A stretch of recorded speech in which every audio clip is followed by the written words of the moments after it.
الحمد لله حمدا كثيرا طيبا مباركا فيه كما يحب ربنا ويرضى. وصلى الله وسلم على النبي الكريم وعلى آله وأصحابه ومن تبعهم بإحسان إلى يوم الدين. أما بعد.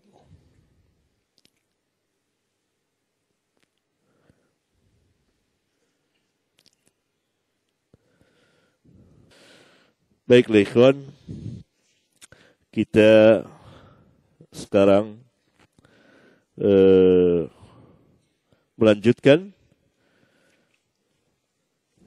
kajian kita yang utama, yaitu membaca kitab Sahih Bukhari dari Kitabul Ghusli. Silakan Suhail baca. Bismillahirrahmanirrahim. Qala al-Imam Abu Abdullah Muhammad ibn Ismail al-Bukhari rahimallahu ta'ala fi kitabih al-Jami' as-Sahih fi Kitab al-Ghusl. Babun idza iltaqa al-khitanan.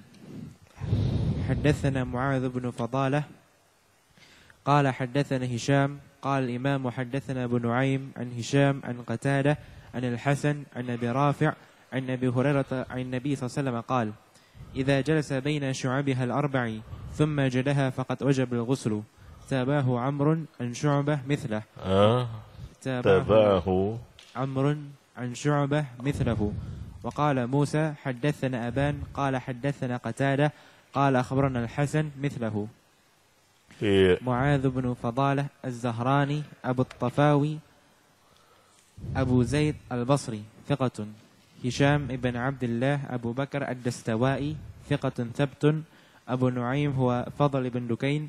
قتادة هو ابن دعامة. الحسن البصري. أبو رافع اسمه نفيع الصائغ. أبو رافع المديني نزيل بصرة ثقة ثبت مشهور بكنيته.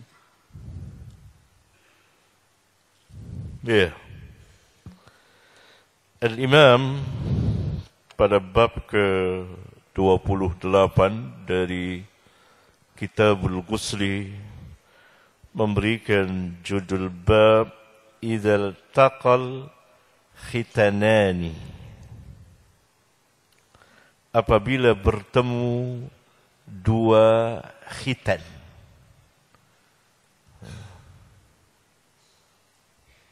Yakni bertemunya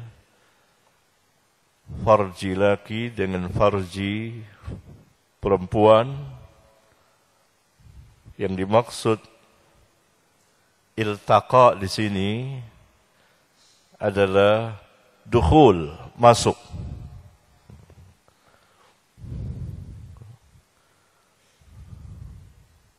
Karena semata-mata bertemu, tersentuh,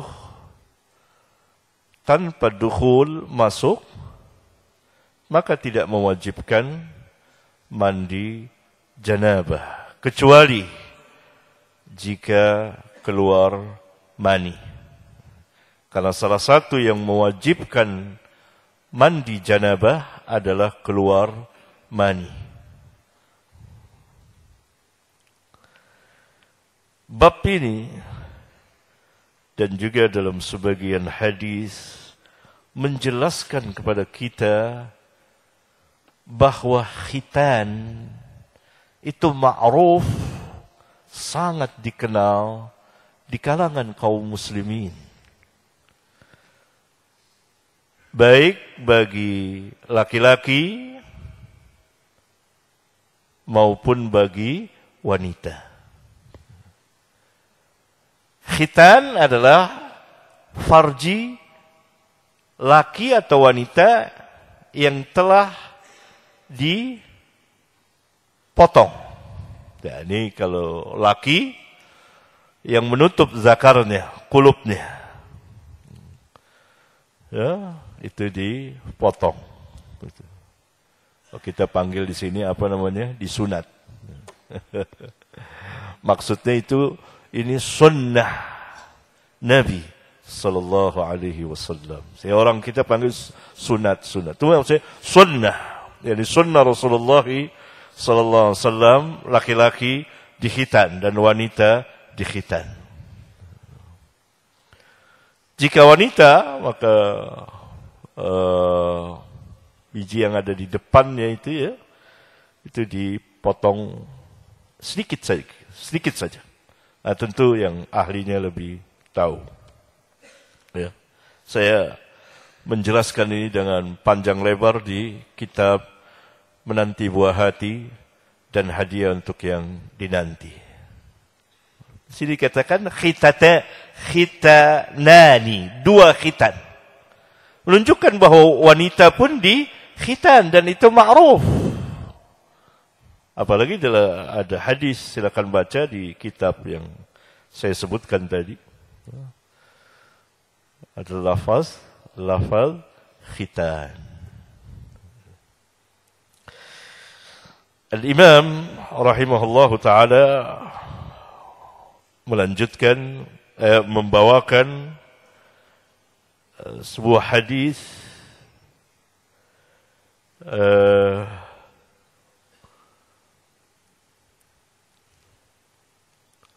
dari jalan an Abi Hurairah an Nabi sallallahu alaihi wasallam qala, dari Abu Hurairah dari Nabi sallallahu alaihi wasallam, beliau bersabda, idza jalasa, apabila seseorang, tentu di sini suami ya,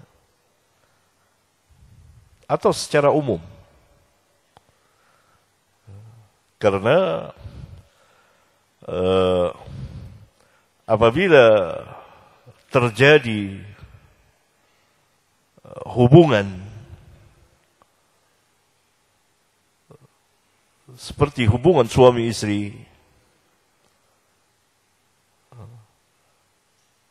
ada dengan jalan yang halal, yaitu dengan istri, suami istri melakukan hubungan, ada dengan jalan yang haram, dosa besar, zina.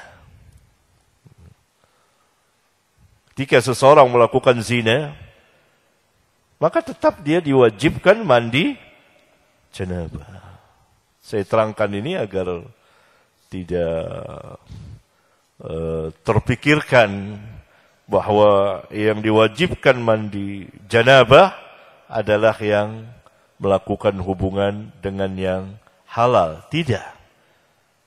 Seseorang melakukan hubungan dengan wanita yang haram,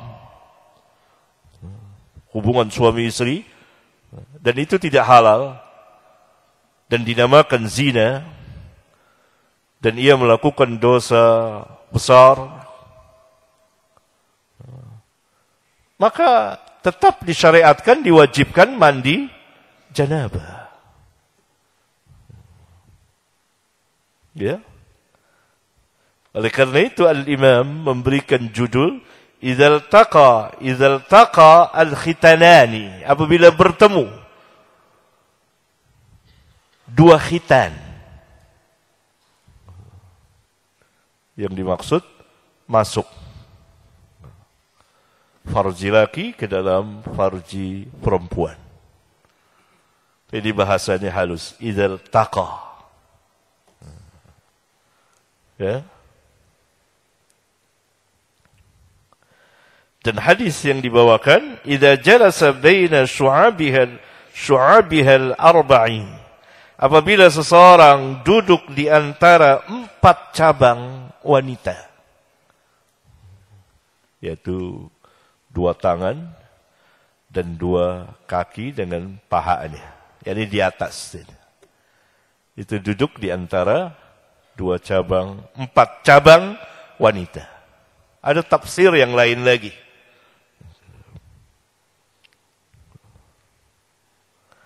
Thumma jahadah, kemudian ia memasukkannya.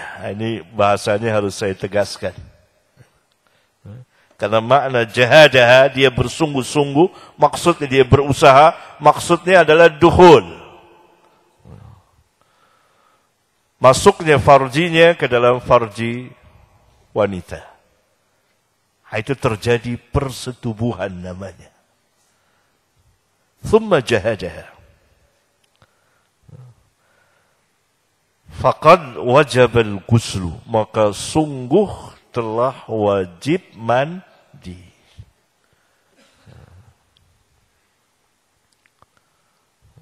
Telah wajib mandi. Walaupun tidak mengeluarkan mani. Walaupun tidak mengeluarkan mani. Karena dalam riwayat Al-Imam Muslim ada tambahan yang berfaedah sekali, yaitu wa illam yunzil, meskipun ia tidak keluar mani, baik laki maupun wanita, tetap wajib mandi. Karena apa? Karena khitannya telah bertemu.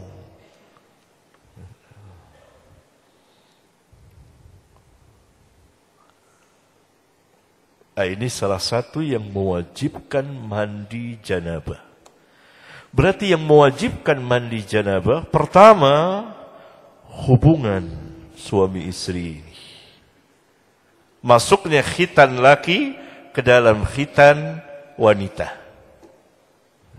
Itu makna idzal taqa al-khitanani.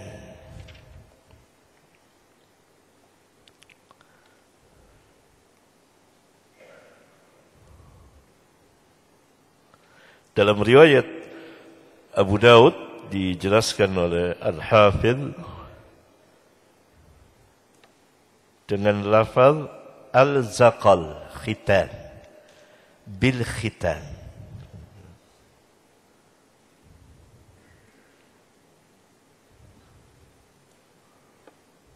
Ya.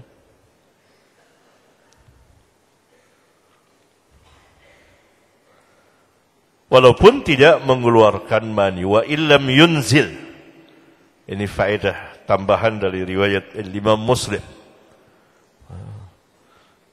Dalam melakukan hubungan suami istri dan khitan telah bertemu dengan khitan, faqad wajabal ghuslu, maka sungguh Nabi sallallahu alaihi wasallam bersabda, faqad wajabal ghuslu, maka sungguh telah wajib mandi, yakni mandi janabah. Itu satu yang mewajibkan mandi janabah, hubungan suami istri. Yang kedua, keluar mani, baik dengan sengaja maupun tidak dengan sengaja. Dengan sengaja misalnya dikeluarkan, orang onani atau masturbasi, atau ketika istri sedang haid dan suami tidak bisa, yakni keduanya tidak bisa melakukan hubungan, bertemunya khitan dengan khitan, tapi melakukan cumbuan dan lain sebagainya, atau istri mengeluarkan suami, karena Nabi SAW bersabda, isna'u kulla syai'in illa nikah. Dalam hadis riwayat Al-Imam Muslim, seorang bertanya apa yang harus dia perbuat, yakni terhadap istri yang sedang haid. Nanti ada pembicaraan tersendiri, karena selesai kitabul ghusli kita akan membahas kitabul haid. Nabi SAW menjawab, isna'u kulla syai'in illa nikah. Lakukan olehmu segala sesuatunya kecuali bersetubuh. Itu tidak boleh. Bersetubuh tidak boleh. Salah satu yang dilakukan suami atau dilakukan istri terhadap suami adalah agar suami mencapai klimaksnya. Ya, atau istri pun demikian. maka wajib bagi siapa saja yang mengeluarkan maninya itu dengan sengaja, wajib mandi. Kalau tidak dengan sengaja, dengan jalan mimpi.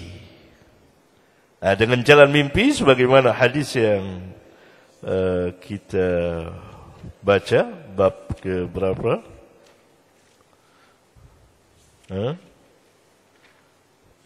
Bab ke-22.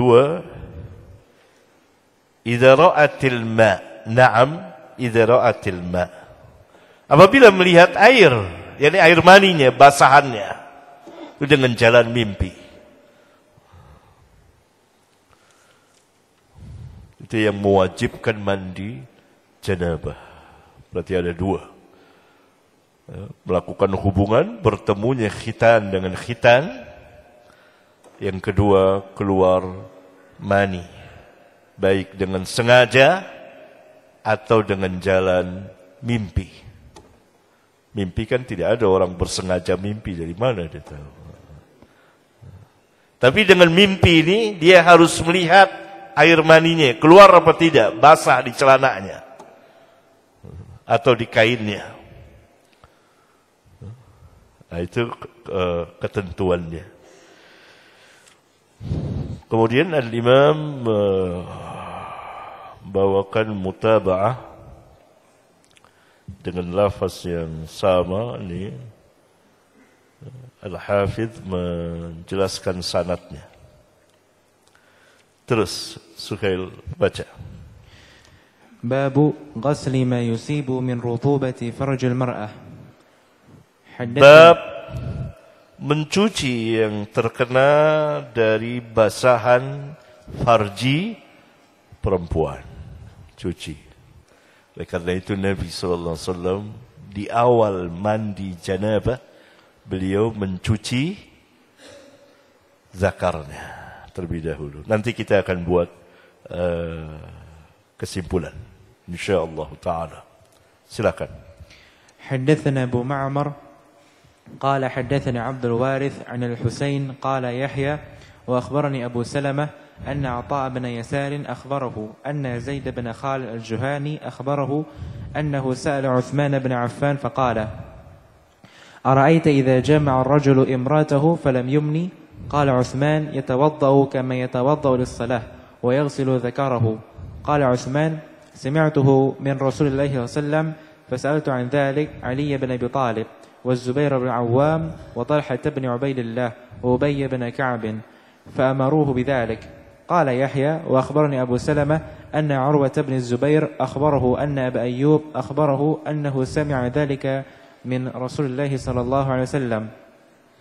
أبو معمر هو المنقاري اسمه عبد الله بن عمرو بن أبي الحجاج التميمي ثقة ثبت. عبد الوارث بن سعيد بن ذكوان العنبري مولاهم أبو عبيدة التنوري البصري ثقة ثبت. حسين بن ذكوان المعلم المكتب العوضي البصري ثقة. يحيى هو ابن أبي كثير. Terus. حدثنا مسدد قال حدثنا يحيى عن هشام بن عروة قال أخبرني أبي قال أخبرني أبو أيوب قال أخبرني أبي بن كعب أنه قال يا رسول الله إذا جامع الرجل المرأة فلم ينزل قال يغسل ما مس المرأة منه ثم يتوضأ ويصلي قال أبو عبد الله الغسل أحوط وذاك الأخير إنما بينا لاختلافهم. Iya. Ya, di catatan saya dulu saya catat ini tamat qiraahnya Suhail Kitabul Ghusli pada Rabiul Tsani tahun 1440 atau 2018 dulu. Jadi masih kecil dulu ya. Baca ini. Setiap selesai dari itu saya catat itu qiraahnya. Ya, hadis yang pertama dalam bab ini itu hadis ke-292.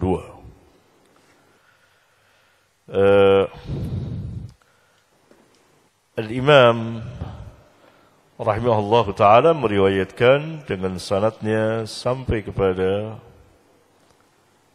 Husain, yani Husain terkenal dengan nama Al-Muallim. Qala, dia berkata, Qala Yahya. Qala yang pertama itu hilang. Itu biasa dihilangkan oleh para ahli hadis untuk menyingkat tulisan.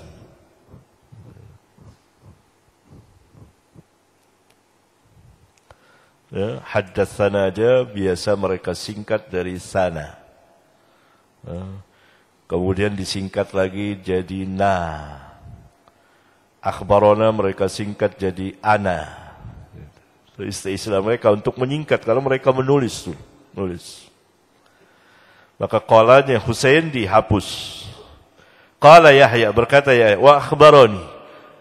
Berarti Yahya bin Abi Katsir meriwayatkan dari dua orang rawi kira-kira karena ada huruf waw ataf, dan telah mengabarkan juga kepadaku Abu Salamah, yakni Abu Salamah bin Abdurrahman bin Auf, anaknya Abdurrahman bin Auf, anna Atha' bin Yasar akhbarahu, bahwa Atha' bin Yasar telah mengabarkannya, anna Zaid bin Khalid al-Juhani akhbarahu,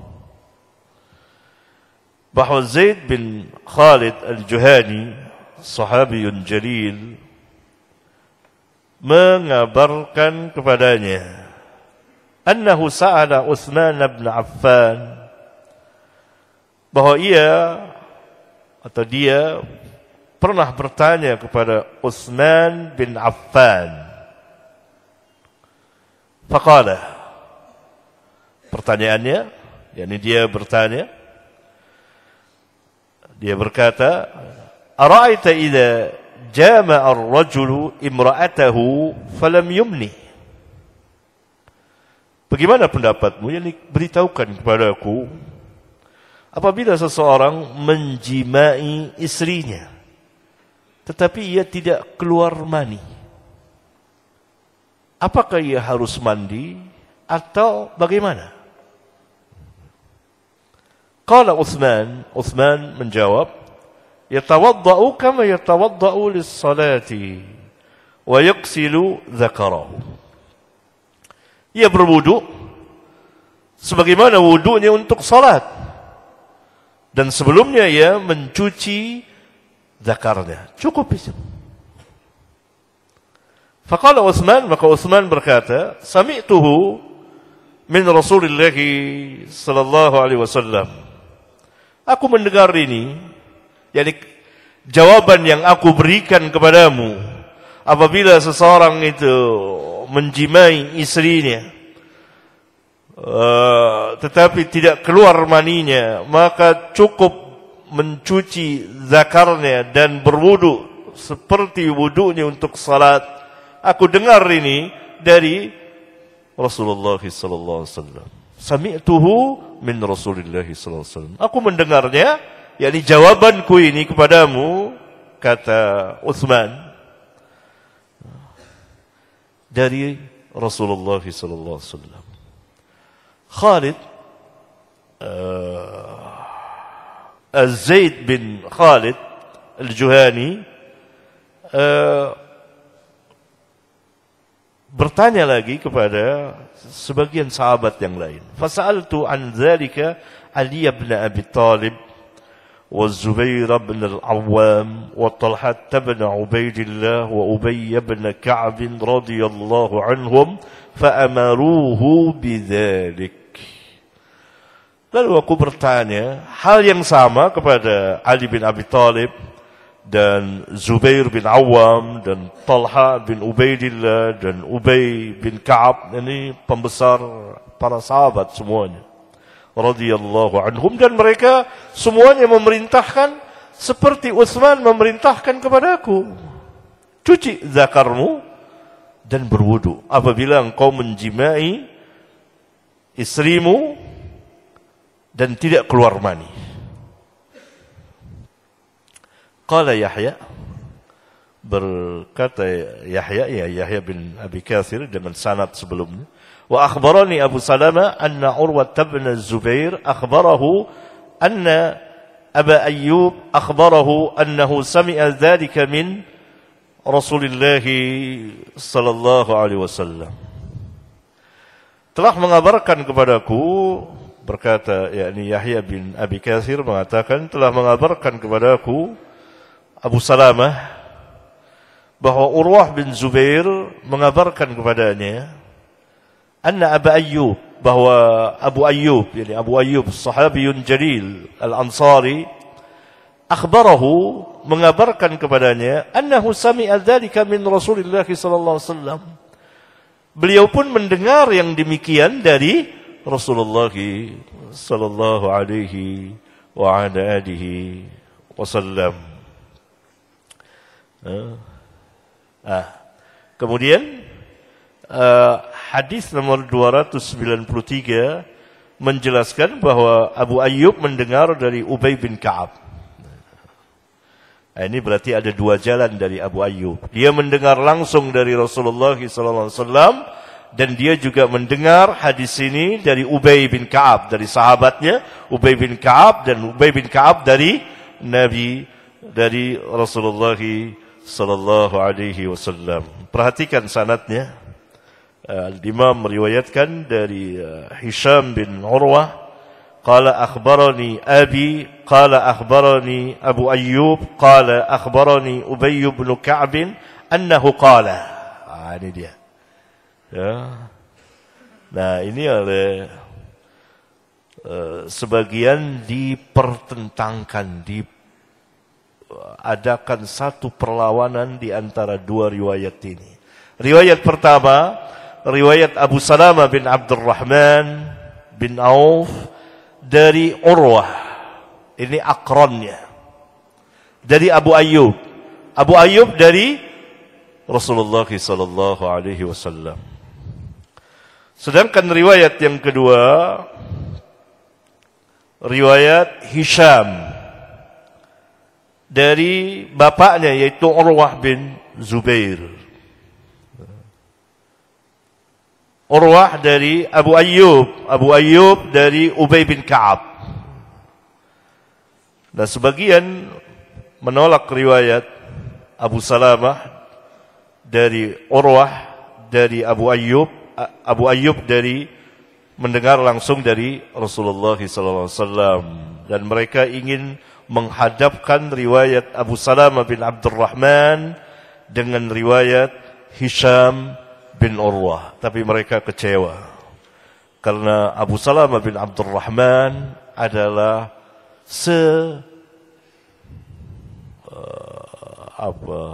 sebaya dengan bapaknya Hisham, yaitu Urwah bin Zubair. Lebih tua umurnya, lebih besar, lebih tinggi ilmunya. Bagaimana dikuatkan riwayat Hisham dari bapaknya, dari Abu Ayyub, Abu Ayyub dari Ubay, Ubay dari Rasulullah SAW, dengan riwayat Abu Salamah dari bapaknya, bapaknya Hisham yaitu Urwah dari Abu Ayyub, Abu Ayyub dari Rasulullah sallallahu alaihi wasallam.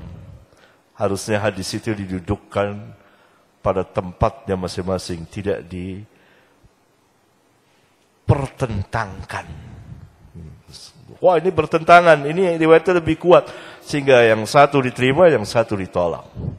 Karena hadis itu datang kepada kita min turuq, dari jalan-jalan yang banyak. Sama seperti kita datang ke di masjid Al-Mubarak, ya, Krukut. Orang bisa datang dari arah mana saja.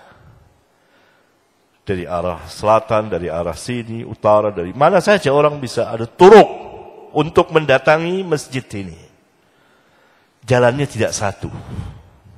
Begitu juga pada umumnya hadis atau pada sebagian hadis bin turuk, karena itu harus kita dudukkan. Seperti yang tadi saya katakan, tidak diperlawankan. Sehingga meninggalkan sebagian, dipakai sebagian. Tidak. Dua-duanya diterima. Ini mazhabnya Al-Imam Al-Bukhari dan para muhaddisin, para imam ahlul hadis. Kecuali kalau ada tanda atau qarinah yang benar-benar menunjukkan bahwa sebagian riwayatnya terjadi kesalahan. Selama semuanya thiqat, tidak bisa dipertentangkan. Dan kalau mau dipertentangkan antara riwayat Abu Salamah bin Abdurrahman dengan Hisham, itu kalah Hisham. Karena Abu Salamah bin Abdurrahman itu kawannya sebaya, akran dengan bapaknya Hisham, yaitu Urwah bin Zubair. Abdurrahman, anaknya Abu Salamah, anaknya Abdurrahman bin Auf. Dan dia sebaya dengan Urwah bin Zubair. Jauh dengan Hisham. Bagaimana diperlawankan? Kalah Hishamnya. Kalau itu yang tepat, didudukkan masing-masing. Abu Ayyub misalnya pertama mendengar dari Rasulullah SAW atau mendengar dari Ubay dari Rasulullah SAW. Kemudian ia mendengar langsung dari Rasulullah sallallahu alaihi wa ala alihi wasallam. Sama seperti ketika saya bercerita tentang hadis keutamaan surat Al-Kahfi, membaca surat Al-Kahfi pada malam dan hari Jumat. Ada beberapa riwayat. Sebagian menguatkan satu dengan yang lainnya. Tapi cara saya mendudukkan pada tempatnya masing-masing. Karena seluruh rawinya yang dihadapkan itu thiqat. Maka riwayat misalnya Sufyan Ats-Tsauri tidak menyebut malam dan hari Jumat. Tapi riwayat Hushaim bin Bashir menyebut. Maka Sufyan Ats-Tsauri meriwayatkan sebagaimana dia terima dari syekhnya. Hushaim meriwayatkan sebagaimana dia terima dari syekhnya. Masing-masing riwayatnya dikumpulkan, tidak dihadapkan. Karena semuanya thiqat. Ini biasanya para pemula ini semangatnya ya kelebihan. Ya. Nah, kemudian Al-Imam Al-Bukhari mengatakan, qala Abu Abdullah, itu Al-Imam Al-Bukhari, al-ghuslu ahwatu, mandi lebih hati-hati. Wa dzakal akhir, itu yang terakhir. Innama bayyana li ikhtilafihim, sesungguhnya kami jelaskan ini karena perselisihan mereka. Dari keterangan Al-Imam Al-Bukhari bahwa di awal Islam Nabi SAW tidak mewajibkan mandi bagi orang yang melakukan, suami istri yang melakukan hubungan, melakukan hubungan dengan istrinya dan tidak keluar mani di awal Islam, tidak diwajibkan mandi, cukup mencuci zakar dan berwudu. Hati-hati dengar ikhwan, salah paham ini. Hati-hati. Ini saya jelaskan karena tuntutan ilmiah. Tuntutan ilmiah dan pembacaan kitab. Ya. Kalau depan umum saya tidak pernah menjelaskan perkara ini karena takut disalahpahami nantinya oleh orang. Ini di awal Islam. Rasulullah SAW membolehkan cukup wudu, cuci zakar cukup wudu kalau tidak keluar mani. Kemudian hukum itu dimansuh, dihapus oleh sabda beliau yang sebelumnya. Idza jalasa baina syu'abiha al-arba'i thumma jahadaha faqad wajabal ghuslu wa illam yunzil, meskipun tidak keluar mani. Dan ada hadis yang lain lagi bahwa al-ma'u minal ma, air dari air. Maksudnya air yang pertama mandi janabah disebabkan keluar air mani. Al-ma'u minal ma, itu memansuh, ya, menasikh, ya, hadis Zaid bin Khalid dan hadis Ubay bin Ka'ab, hadis Abu Ayyub Al-Ansari radhiyallahu anhum jami'an. Paham ya? Karena begitu hukum. Awalnya dahulu Rasulullah SAW membolehkan di awal Islam, di awal hijrah, apabila seseorang melakukan menjimai istrinya dan ia tidak keluar maninya, atau salah satu tidak keluar maninya, karena siapa yang keluar maninya maka ia wajib mandi.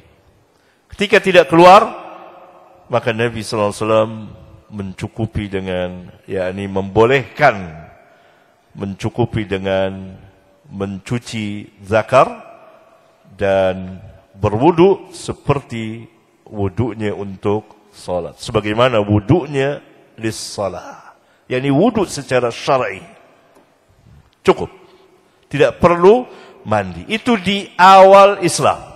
Itu di mana? Kapan? Di awal Islam. Di awal Islam. Kemudian dihapus hukum itu. Sebagaimana beberapa hukum yang lain dihapus oleh Rasulullah sallallahu alaihi wasallam. Allah Subhanahu wa taala menghapusnya. Maka keluar sabda beliau, al-ma'u minal ma'. Air itu dari air, karena air. Yakni al-ma' yang pertama itu al-ghuslu. Wajib mandi karena keluar air. Yakni air apa? Air mani. Yang kedua hadis tadi. Hadis nomor 291. Idza jalasa baina syu'abiha al-arba'i thumma jahadaha faqad wajabal ghuslu. Dalam riwayat Muslim, wa illam yunzil. Maka semua para sahabat kemudian kembali kepada hadis al-ma'u minal ma'. Al-ma'u minal ma'. Wajib mandi janabah, air disebut yang pertama, al-ma'u minal ma'. Al-ma'u minal ma'. Al-ma' yang pertama air, yakni mandi janabah. Karena apa mandi janabah? Minal ma', karena keluarnya air mani. Nah, hadis al-ma'u minal ma' nasikh, yang menghapus hukum hadis di 292 dan 293. Demikian juga hadis 291 sebagai nasikh yang menghapus hukum hadis 292 dan 293. Karena Nabi SAW bersabda, "Idza jalasa baina syu'abiha al-arba'i thumma jahadaha faqad wajabal ghuslu." Adanya ikhtilaf. Imam al-Bukhari mengatakan al-ghuslu ahwatta wa dzalika al-akhir. Yang demikian terakhir menunjukkan bahwa yang pertama dibolehkan, yang akhir tidak dibolehkan. Kami jelaskan ini karena terjadi ikhtilaf di antara mereka. Apabila telah sampai hadis kepada para sahabat, maka sahabat segera rujuk. Demikian ikhwan, selesai kitabul ghusli. Dan kita buat kesimpulannya, lihat dari bab pertama.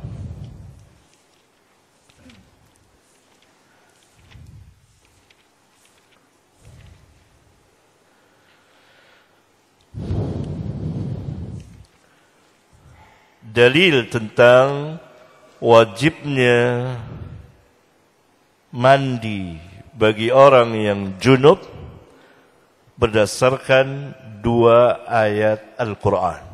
Surat Al-Ma'idah ayat 6 dan surat An-Nisa ayat 43.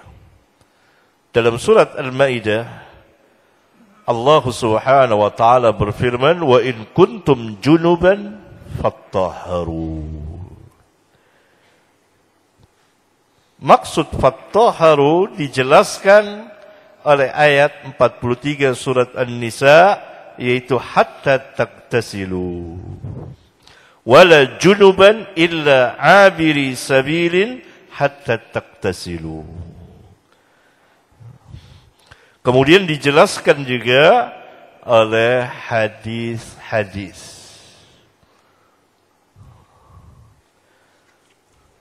Bab pertama menjelaskan tentang sifat mandi janabah yang sempurna.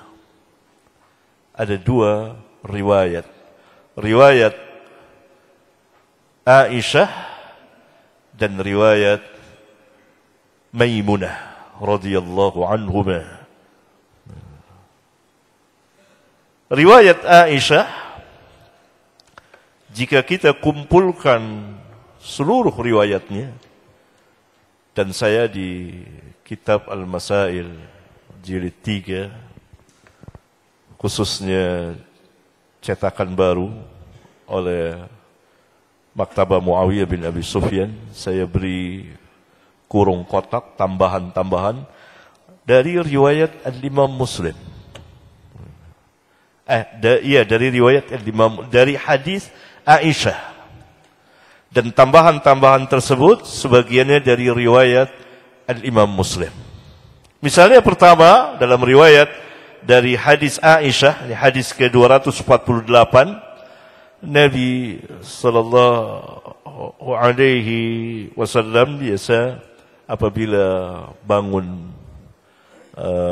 dari tidur malam, kalau mandi janabah itu sebelum subuh atau di waktu subuh, ketika seseorang bangun dari tidur pada malam hari, maka disunnahkan, disyariatkan mencuci kedua telapak tangannya sebelum memasukkan tangannya ke bejana, ke tidur malam. Dan ini tidak termasuk dalam bagian mandi janabah.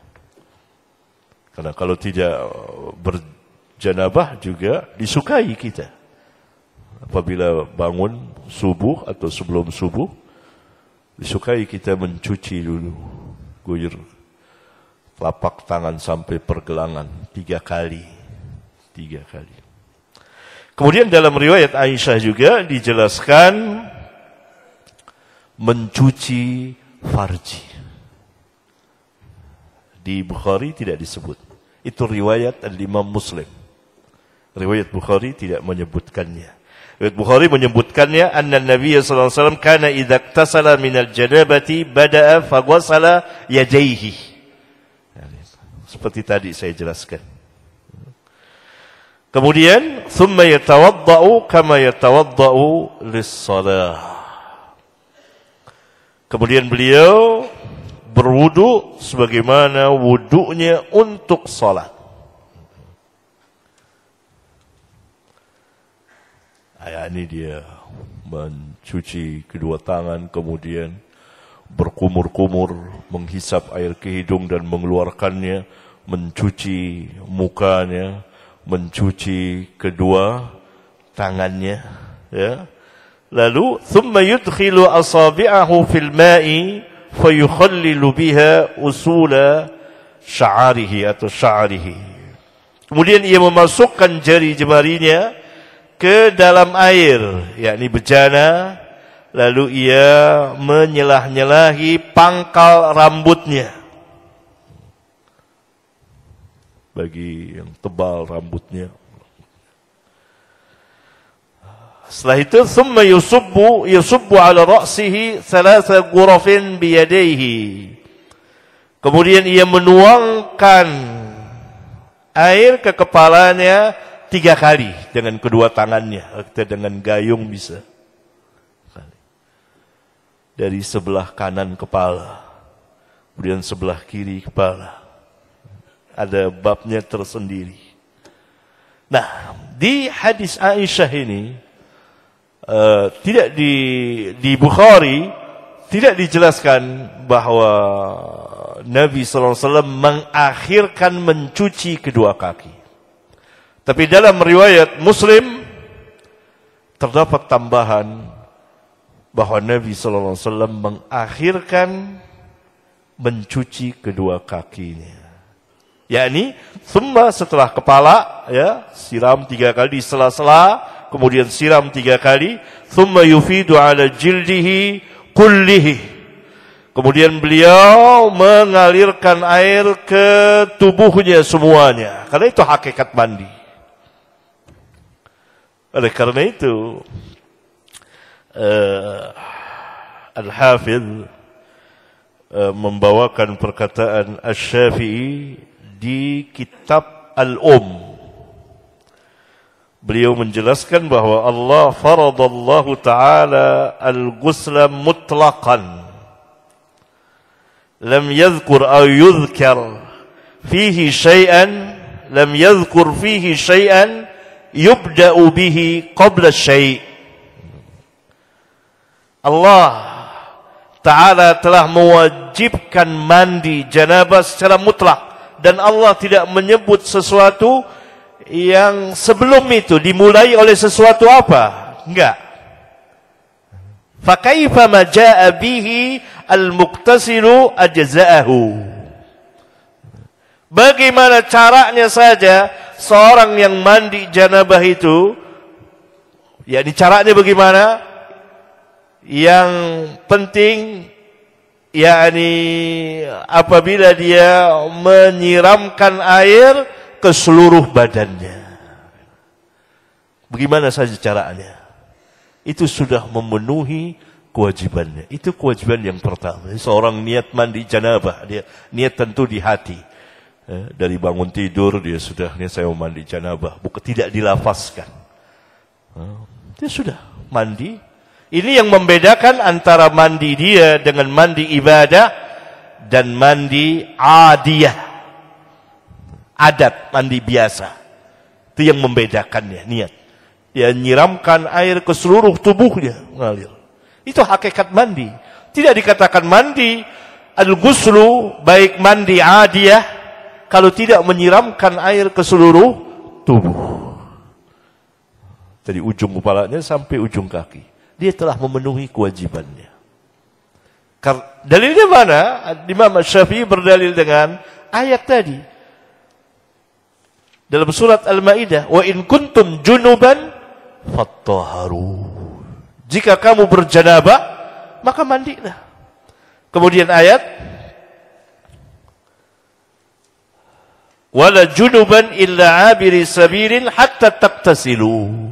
Jadi bagaimana saja caranya dia mandi, dia siram air, dia guyur, atau dia berendam, atau dia masuk ke kolam renang, selesai. Itu cara yang pertama. Ya. Nah, cara yang sempurna ini di hadis Aisyah dan hadis Maimunah. Bukhari tidak ada beberapa bagian yang tidak masuk ke riwayat Bukhari. Tapi apabila kita melihat kepada riwayat Muslim, karena hadis ini selain dikeluarkan Bukhari, juga dikeluarkan oleh Muslim dan imam lainnya. Maka ada mencuci farji, ya, kemudian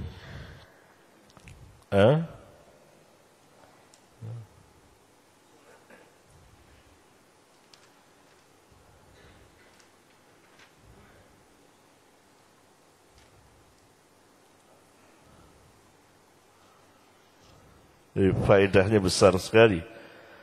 Al-Hafidh mengatakan bahwa thumma yaksilu farjahu wa kadza li Muslim min riwayati Abi Muawiyah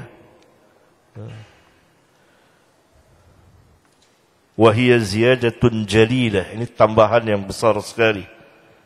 di hadis Aisyah.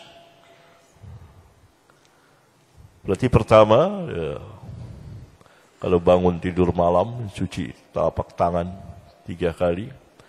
Kemudian mencuci farjinya. Bersih. Ya. Lalu mulai mencuci kedua tangannya. Lalu berwudu. Dan sampai pada kepala diselah-selahi, lalu diguyur dengan air kepalanya 3 kali,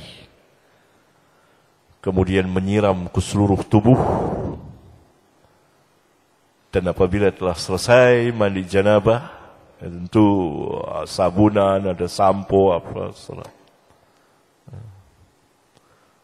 itu tidak harus. Ini kita bicara tentang mandi janabah. Baru mencuci kedua kakinya. Mencuci kedua kakinya. Selesai. Oleh karena itu, para ulama berbicara tentang tambahan ini oleh Al-Imam Muslim. Bahawa Nabi SAW di dalam hadis Aisyah mengakhirkan mencuci kedua kakinya.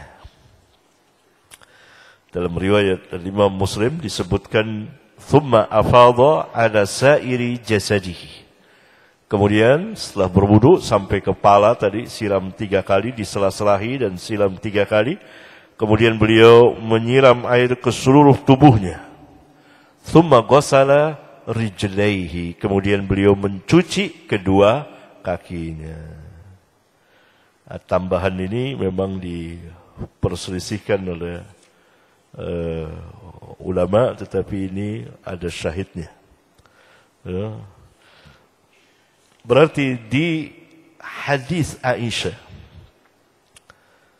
dalam riwayat Bukhari, wudu dengan lengkap. Tidak diterangkan mengakhirkan mencuci kedua kaki. Oleh karena itu ulama mengatakan wudu dengan lengkap dalam hadis Aisyah. Atau sekali waktu Nabi SAW seperti itu, atau pada waktu yang lain berbeda. Tetapi ada ziyadah tambahan oleh Al-Imam Muslim. Seperti tadi saya bacakan. Selesai wudu, yakni sampai ke kepala, tadi caranya sudah. Kemudian beliau menyiramkan air. Thumma afadha ala sa'iri jasadihi. Thumma ghasala rijlaihi, kemudian mencuci kedua kakinya. Ya. Ini cara mandi janabah yang lengkap dari riwayat Aisyah. Demikian juga dalam riwayat Maimunah, lengkap. Hadis nomor 249. Diulang oleh Al-Imam Al-Bukhari di Kitabul Ghusli sampai 9 kali. Kalau hadis Aisyah 3 kali diulang. Ini 9 kali. Sama seperti hadis Aisyah.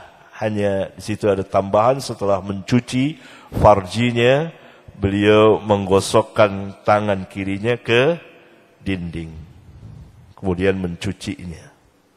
Selebihnya sama.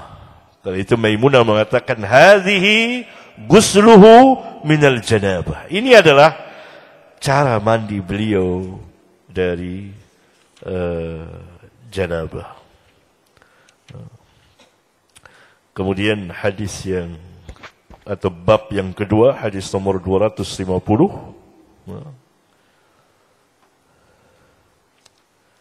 Boleh mandi bersama suami istri. Baik mandi adiyah, mandi biasa, atau mandi janabah. Kemudian bab yang ketiga, ukuran berapa banyak air yang dibutuhkan untuk mandi janabah. 1 sa'. Tidak berarti tidak boleh lebih atau tidak boleh kurang. Tidak. Tapi 1 sok mencukupi. Itu di bab ketiga dibicarakannya. Ya. Kemudian bab yang keempat adalah menjelaskan salah satu cara mandi janabah. Tentunya setelah membersihkan farji dan yakni menuangkan air ke kepalanya. Tadi sela-sela, kemudian dituangkan air 3 kali. Ya. 3 kali atau tanpa disela di sini. Amma ana fa ufidu ala ra'si 3. Adapun aku, ya, Rasulullah SAW bersabda, adapun aku, maka aku akan mengalirkan ke kepalaku air 3 kali, yakni mengguyur kepalaku 3 kali. Wa asyara biyadaihi kiltaihima, dan beliau berisyarat dengan kedua tangannya begini. Dan terus menyiram ke tubuhnya.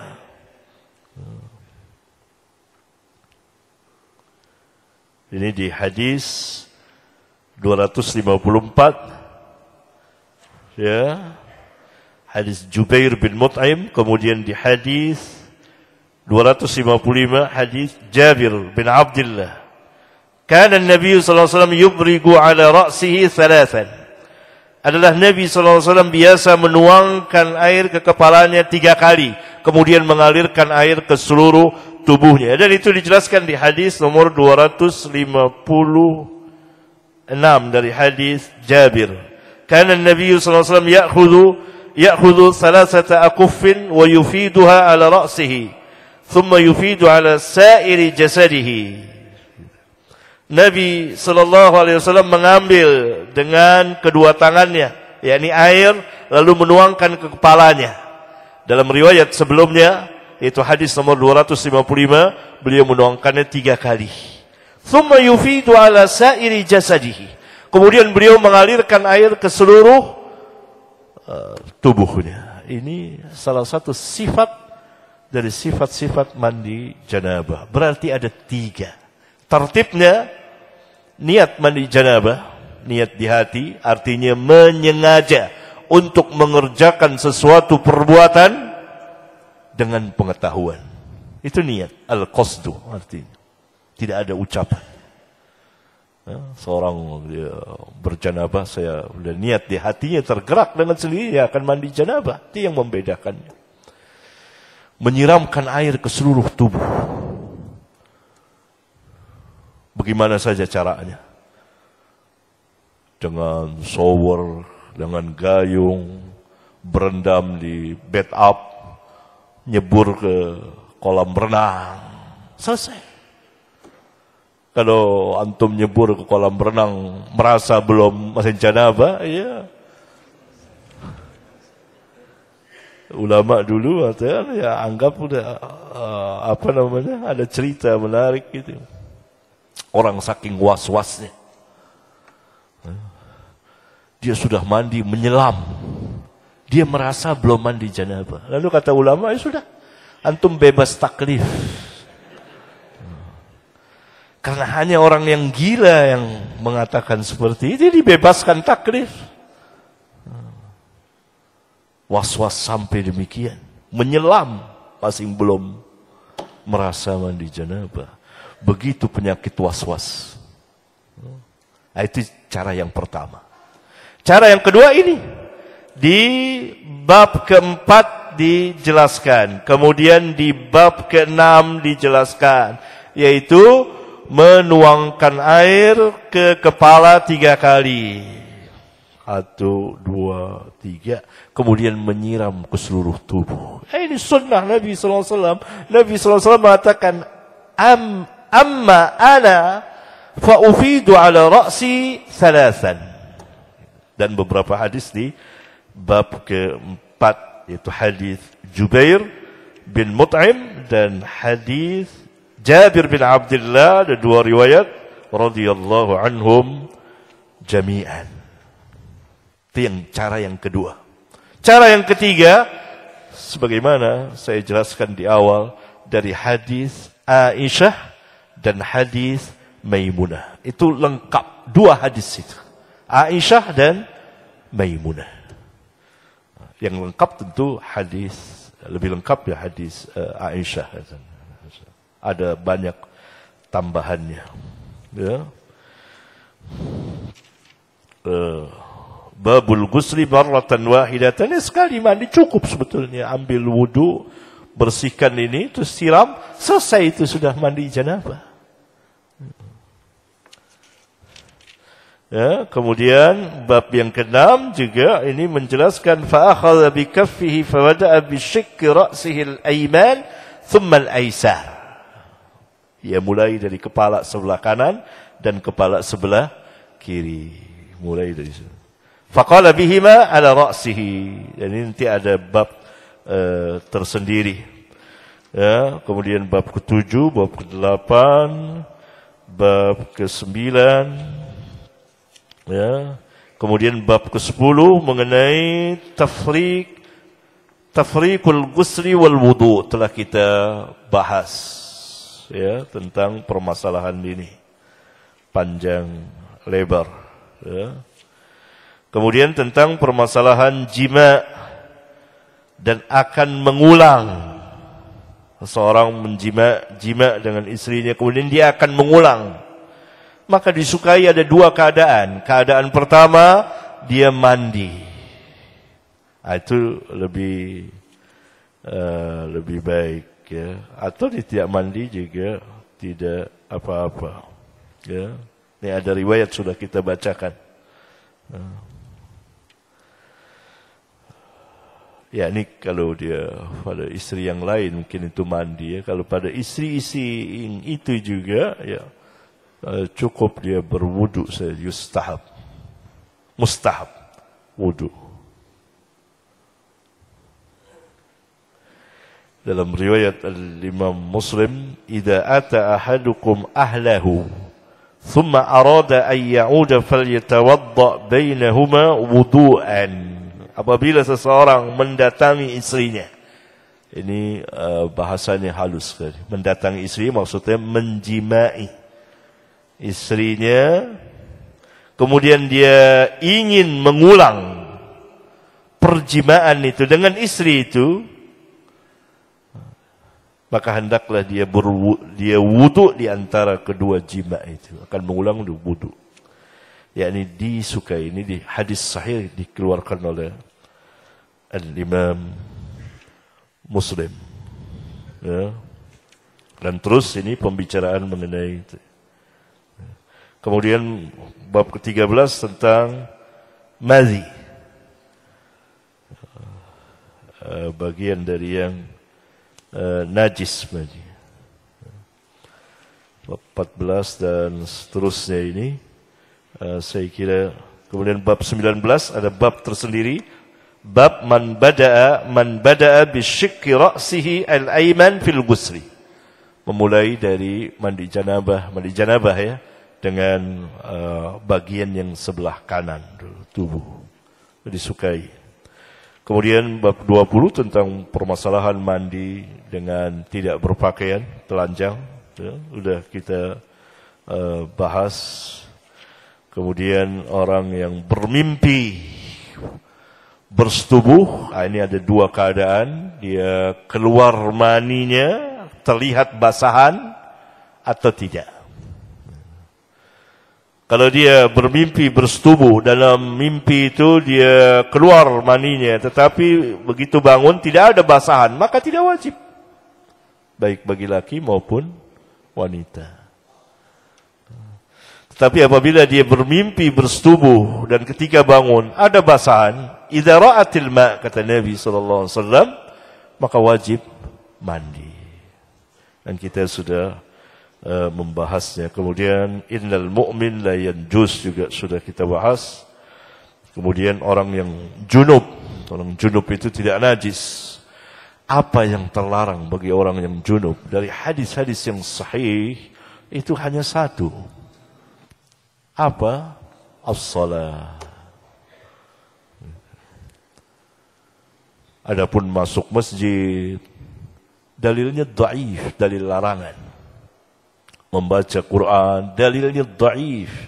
Menyalahi, sudah dhaif, menyalahi riwayat yang sahihah. Begitu juga memegang mushaf. Jelas ini, innal mu'min la yanjus. Bahkan Nabi SAW sampai heran kepada Abu Hurairah. Ya Abu Hurairah, innal mu'min la yanjus. Subhanallah, Nabi katakan. Abu Hurairah merasa tidak suci. Dia duduk bersama Rasulullah SAW dalam keadaan junub. Dan Nabi SAW, subhanallah. Ya Abu Hurairah, innal mu'min la yanjus. Dalam sebagian naskah, innal muslim la yanjus. La yanjus, tidak najis. Riwayat-riwayat yang melarang orang junub, perempuan haid tinggal di masjid, tidak ada yang sah. Yani dhaifah. Nanti akan kita ulang pembahasannya ketika kita sampai dalam kitab haid. Kemudian juga orang yang junub berada di rumahnya, dia boleh tidak berwudu ketika dia akan tidur. Yani tidur malam yang dimaksud di sini, bukan tidur siang, tidur malam, disukai untuk berwudu. Kalaupun dia tidak mau berwudu, tidak mengapa. Jadi kalau dia mandi dulu itu lebih baik, atau dia berwudu, atau dia tidak menyentuh air sama sekali. Dan yang terakhir tadi, idzal taqa al-khitanani. Kemudian hadis yang terakhir, hadis yang dimansuh, itu hadis nomor 292 dan 293.